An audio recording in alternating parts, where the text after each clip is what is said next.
Good day everyone, especially to our professor, Sir Teddy Corpus. Good day po, sir. So for today's video, I will going to discuss the human acts and its modifiers. Acts of human and human acts are seem to be misunderstood by many because they are sound relatives. But if you try to think of it and if you understand deeply, they are not the same. So let's proceed to the first slide.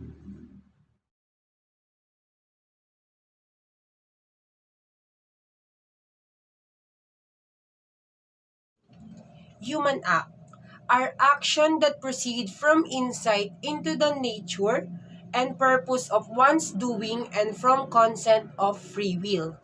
So guys, when we say human act, it is involved the understanding and free will of a person bago niya gawin ang isang bagay. So, it's up to the person kung kikilos ba siya, if it is morally bad or morally good, na kung saan ito'y magre-resulta sa mga aksyon na ginagawa niya. When we say human act, ito yung isang kilos ng tao na base sa kanyang kagustuhan at kalayaan.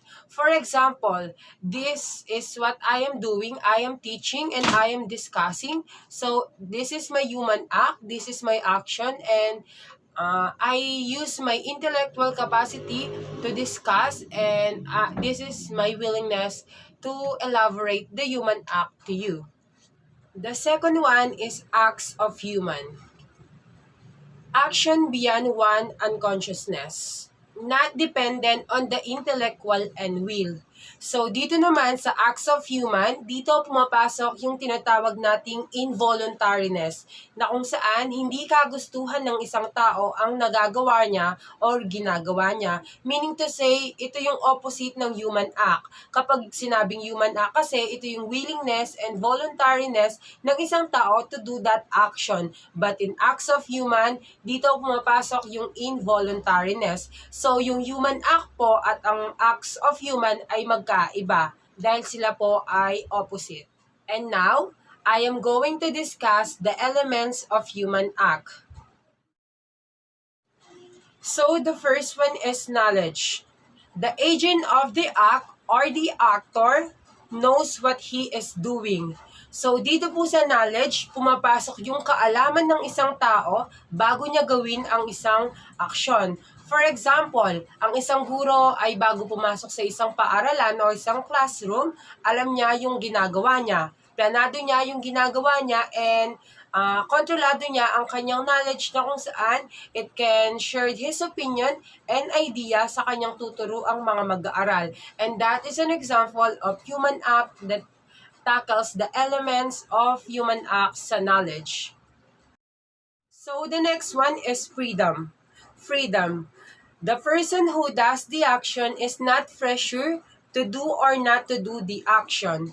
So dito po sa freedom, ito yung kalayaan ng isang tao at dito pumapasok yung tinatawag nating free will na kung saan ito yung kagustuhan ng isang taong gawin yung action na yon. For example, what I am doing now is discussing. So, it is my freedom to discuss what I want to discuss, and that is an example of human act. So, the last element of human act is voluntariness. He does the act because he decide to do it. So, dito sa voluntariness, from the word itself, voluntary, nagkukusa ang isang taong igalaw ang katawan niya, isipan niya kung ano man yung gagawin niya. So, i-volunteer mo yung sarili mo, i-volunteer mo yung action mo, and it depends on you kung pupunta ka ba sa morally bad or morally good. So, it is an example of human act na kung saan I volunteer myself to answer in the online class. I volunteer myself to wash the dishes every morning. That is an example of human act. And now, let's proceed to the morality of human act. When we say morality of human act, it refers to the good and bad of an action. So, dito pumapasok yung morally good and morally evil. So, when we say morality kasi, this is the study or theories of righteousness and wrongness na kung saan depende sa tao kung ano nga ba yung gagawin niyang action, kung nakakabuti ba ito or nakakasama. So, it's up to the person kung gagawin niya ba yung the darkness side or the brighter side. And now, we are going to discuss the modifiers of human act. So, before we start, let me define what is modifiers. So, when we say modifiers of human act, it is refers to the degree or intensity of the morality of an action.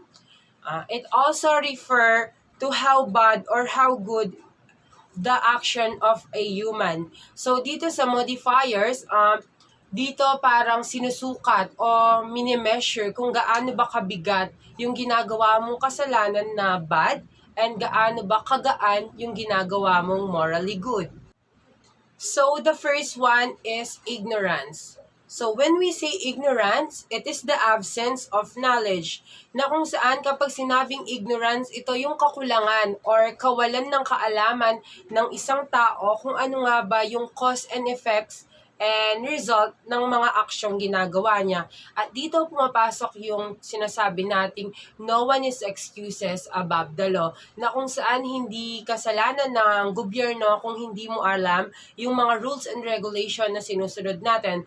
So, isang kabawasan bilang isang mamamayan kung hindi natin alam kung ano nga ba yung rules and regulation ng isang bansa. So, dito sa modifiers ng human act, nakadepende sa pagiging ignorante ng isang tao ang kanyang magiging aksyon kung makakabuti ba ito o makakasama sa kanya at sa kanyang mga nakakasama. So, the second modifier is concupiscence. What is concupiscence?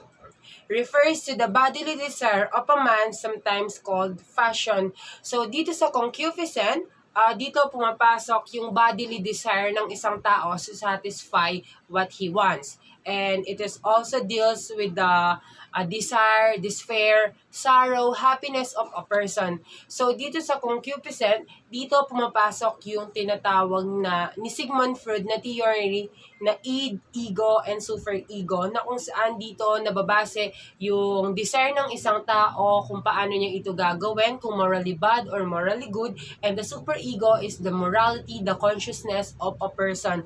So, dito pumapasok kung gaano ba katimbang yung mga aksyon na ginagawa ng isang tao base sa kanyang konsensya at sa kanyang desire. The third modifier is the fear. This is a disconcerted state of a person's mind due to the expected danger that comes anytime. So, naging modifier ang fear dahil lahat tayo ay natatakot kumilos. Lahat tayo natatakot mahusgahan ng ibang tao base sa ating mga gagawin. So, every action natin ay nakadepende ito sa kagustuhan ng sarili natin. At syempre, iisipin natin kung ano nga ba yung sasabihin ng ibang tao. Kaya sometimes natatakot tayong kumilos, natatakot tayong gumalaw kung nakakabuti ba ito para sa kanila or nakakasama. So, always remember na huwag tayong matakot gawin kung ano yung gusto natin. Huwag tayong matakot gawin kung ano yung nagpapasaya sa atin hanggat wala tayong tinatapakang tao. Violence. This is a force usually physical inflicted upon the person for the purpose of compelling the said person to amend or act against his will.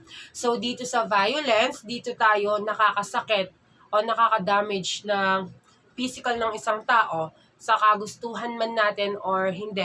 So, dito sa violence, dalawa kasi yan, physical and emotional. We can damage and hurt someone by saying, and we can damage someone by acting. So, dito, nagiging modifiers ang violence dahil yung action na ginagawa natin ay nakabase sa kagustuhan natin at kung makakasakit ba tayo o hindi.